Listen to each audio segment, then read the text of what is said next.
Deep within the heart of Central America, a whisper travels on the wind. It is a story carried through generations, a tale that lives in the shadows of modern life. It speaks of a tradition so secret, so profound, that it remains almost entirely unknown to the outside world. Here in the remote corners of Honduras, it is said that a ritual as old as the mountains themselves continues to be practiced. A ritual that involves the most sacred of bonds, marriage. The story suggests that under specific, ancient circumstances, a woman's hand in marriage is not simply given, but is instead offered through a unique community ceremony, a tradition some have called an auction. This is not a tale of commerce in the way the modern world understands it. It's something far more complex, woven into the very fabric of a community's identity.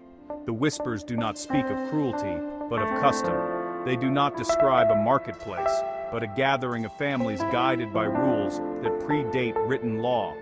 To understand such a practice, one must first shed the lens of the present and step into a world where tradition is the lifeblood of a people. The very idea challenges our perceptions of love, choice, and family. It forces us to ask what it means to honor the past while navigating the inevitable currents of the future. The journey to uncover this truth is not a simple one.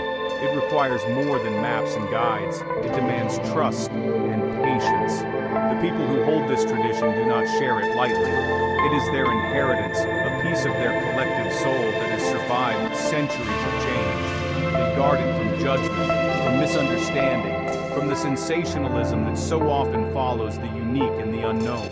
To them, it is not a spectacle, it is a solemn affair, a deeply personal and communal rite of passage that defines who they are and how they relate to one another in this isolated pocket of the world. As we venture deeper into this mystery, we must tread with respect. The goal is not to expose or condemn, but to listen and to understand. What are the origins of this tradition? What does it mean to the young women, the families, and the men involved? In a world that is rapidly homogenizing, where ancient customs are disappearing with each passing day, the existence of such a ritual is a powerful reminder. It reminds us that humanity is a vast and varied tapestry, with threads of belief and practice that are as diverse as the landscapes we inhabit. The story begins here, with a whispered rumor and a journey into the unknown. Honduras is a land of breathtaking contrasts. Its soul is etched into the towering peaks of the Sierra Madre, which rise like sleeping giants from the earth. Their slopes are draped in a cloak of emerald rainforest, a world teeming with life that hums with the constant chorus of unseen creatures. Rivers, the color of jade, carve their way through deep canyons, their waters carrying stories from the highlands down to the sun-kissed Caribbean coast. This is a landscape that feels ancient, almost primordial. It is a place where nature's power is absolute, shaping not just the land, but the lives of the people who call it home.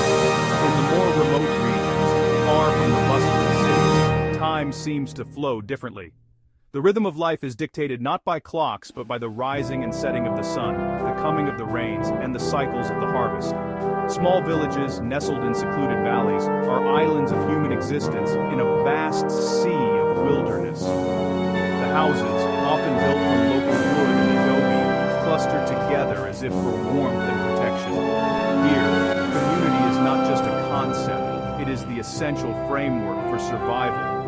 Every person knows their neighbor, and the bonds between families are as strong and as deep as the roots of the ancient ceiba trees. The air itself seems thick with history. One can almost feel the presence of the Maya, whose once great cities now lie in majestic ruin, slowly being reclaimed by the jungle. Their legacy endures not just in the silent stone, but in the faces of the people, in the words of their language, and in the spiritual beliefs that subtly blend with modern faith. This is a land where the spiritual and the physical are intertwined. The mountains are not just geological formations, they are sacred guardians. The forest is not just a collection of trees, it is a provider, a pharmacy, and a place of powerful spirits. It is within this world, isolated and self-sufficient, that tradition traditions can persist for centuries, shielded from the gaze of the outside. The very geography of the land creates pockets of cultural preservation. A journey of a few dozen miles can take an entire day, traversing treacherous roads that wash away with the seasonal storms. This isolation fosters a powerful sense of independence and a deep reliance on ancestral knowledge. It is the perfect incubator for a custom like the one we have come to find, a ritual born of this specific place and this specific history, a secret kept safe by the mountains and the forests themselves. We arrive in a village known to its neighbors only as La Sombra, or the Shadow. The name is fitting, for it rests in a valley so deep that the sun's full light graces it for only a few hours each day.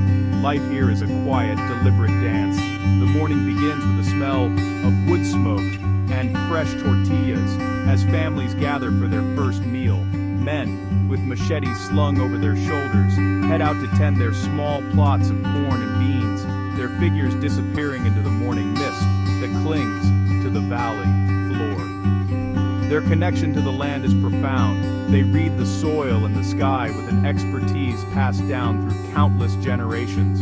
Women are the heart of the home and the community. Their work is a constant, gentle rhythm that underpins all of village life. They grind the corn, weave intricate textiles on traditional looms, and raise the children, instilling in them the stories and values of their people. Laughter and conversation flow easily between open doorways as women share their tasks and their lives. The bonds of sisterhood, motherhood, and friendship are palpable. They are the keepers of the community's social fabric, the ones who organize festivals, care for the sick, and mediate the small disputes that are a part of any close-knit society. Family is the central pillar upon which everything in La Sombra is built. It extends far beyond the nuclear unit of parents and children. Grandparents, aunts, uncles, and cousins are all part of an intricate web of obligation and support. The elders are revered, their wisdom sought on all important matters, from planting crops to arranging marriages. Decisions are rarely made by individuals alone. They are a collective process, weighed and considered by the family as a whole. This deep sense of interdependence ensures that no one is left to face hardship alone. But it also means that an individual's path is often guided by the needs and expectations of the group. Despite the tranquility, there is an undercurrent of secrecy, a quiet watchfulness in the eyes of the villagers. They are warm and welcoming to a point, but certain topics are met with a polite silence. Their privacy is a precious commodity, a shield against a world they do not fully trust.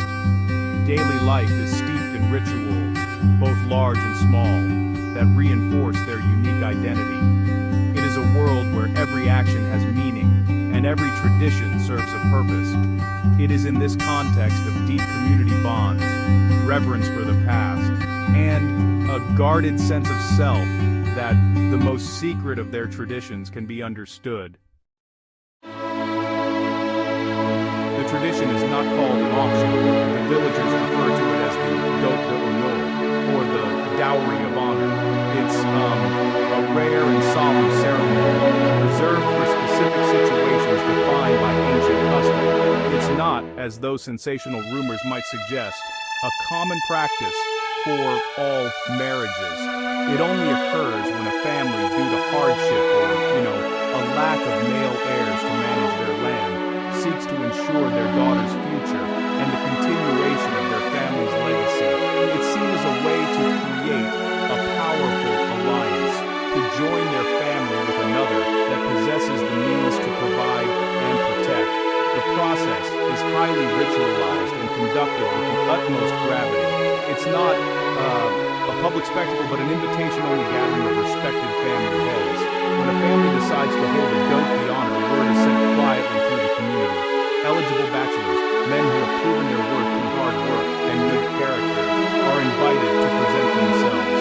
It's not a bidding war of money. Instead, the men present offerings to the bride's family, not to buy her, but to demonstrate their ability to care for her parents, and the land she will bring into the marriage. These offerings might include livestock, livestock, sacks of grain, or commitments of labor. The young woman is at the center of the ceremony, but not as a passive object. She is present, dressed in her finest hand-woven attire, a symbol of her family's heritage and pride. While she doesn't have the final say in the modern sense, her opinion holds significant weight. Her family observes her reactions, her comfort, and her subtle expressions. A match that would bring her deep unhappiness is considered a failure for everyone involved. The elders of the community oversee the proceedings, ensuring that fairness and respect are maintained. Their role is to ensure the tradition serves its original purpose, to strengthen the community and secure a stable future for all parties. For those involved, the emotions are complex. There is anxiety, certainly, but also a profound sense of duty and honor. The family of the bride feels the weight of securing their daughter's well-being. The young men feel the pressure to prove their value and worthiness to the community. The young woman herself may feel a mix of apprehension and acceptance, understanding her role in a tradition that has sustained her people for centuries. It is an act seen not as a transactional person, but as a formal sacred contract between two families, a weaving together of destinies for the good of the collective. To truly understand the Dot de Honor, one must listen to the people of La Sombra themselves. Their perspectives are not uniform. They are as varied as the individuals who hold them. An old farmer, his face a roadmap of long years spent under the sun, explains it with a simple, unwavering faith. "This is the way of our grandfathers," he says, his voice raspy but firm. "It is not about selling, it is about strength. A strong man joins a good family. The family is cared for, the land is worked, the community survives. It is an honor for the man who is chosen. It is a security for the woman. For him, questioning the tradition is like questioning the rain or the sun." A different view comes from a mother of 3 daughters, her hands constantly busy mending a small shirt. Her expression is more conflicted. "It is our way," she concedes, her eyes avoiding a direct gaze. "I was married by the love of my parents, not by the dote, but I know families who have needed it. It is hard.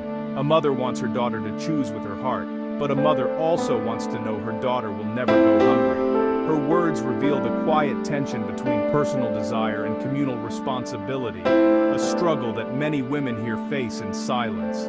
She hopes for a future where her daughters will have more choices. The younger generation, those who have had more contact with the outside world through radio or the occasional trip to a larger town, are more openly questioning. A young man, barely 20, speaks with a mix of respect and frustration. "My grandfather says it is about honor, but it feels old. We see things on the television, we hear stories. The world is changing. We want to choose who we love, based on our own feelings, not based on how many cows a man can offer. He loves his village and his heritage, but he yearns for a different kind of freedom.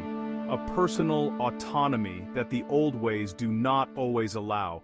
And what of a young woman who might one day be the subject of a dot d'honneur? We speak to one who shares her thoughts hesitantly, her voice barely a whisper. "I am afraid," she admits. "But I also trust my father and my mother. They would not see me unhappy." The tradition is heavy. It feels like a great weight from the past, but it is also our story. To throw it away would be to throw away a part of ourselves. Her words capture the profound dilemma at the heart of La Sombra, the conflict between preserving a unique cultural identity and embracing the universal human desire for self-determination. The story of the Dot d'Honneur is not a simple one of an archaic custom in a modern world. It's a complex narrative about survival, identity, and the very meaning of tradition. In a place like La Sombra, where the outside world has long been held at bay, customs are not merely habits. They are the anchors that provide stability in a life of uncertainty. This ritual, born from the practical needs of an agrarian society, became imbued with a sense of sacred duty and communal honor. It served a purpose, reinforcing the bonds that enabled the community to endure in isolation for so long. But no land, no matter how remote, is an island forever. The whispers of the modern world are growing louder, carried on radio waves, through visiting relatives, and in the aspirations of the young. The tension between the old ways and the new is palpable in the quiet conversations and the thoughtful glances of the villagers. This is a natural, inevitable process. Cultures are not static monuments, they are living, breathing entities. They adapt, they evolve, or they risk becoming relics. The question for the people of La Sombra is not whether their culture will change, but how. The hope for the future does not necessarily lie in the complete abandonment of the past. Erasing a tradition, even one as controversial as this, can leave a void, a loss of identity that is its own form of hardship. Perhaps the path forward lies in evolution. Perhaps the dote the Honduras can transform, shifting its focus from a dowry of offerings to a celebration of commitment, retaining its ceremonial gravity while giving the central voice to the young woman and man who are building a life together. The honor could be redefined, found not in the transaction between families, but in the free and respected choice of two individuals. Ultimately, the future of this tradition rests in the hands of the people of La Sombra. It is their story to continue, their culture to shape. Our journey here was not to cast judgment, but to bear witness to a sliver of human experience, one that is deeply connected to a specific time and place. It serves as a powerful reminder that progress and tradition are not always enemies. With wisdom, respect, and courage, a community can find a way to honor its ancestors while building a world where its children have the freedom to write their own destinies. The future of La Sombra, like the morning mist in its valley, is still taking shape, a future yet unwritten.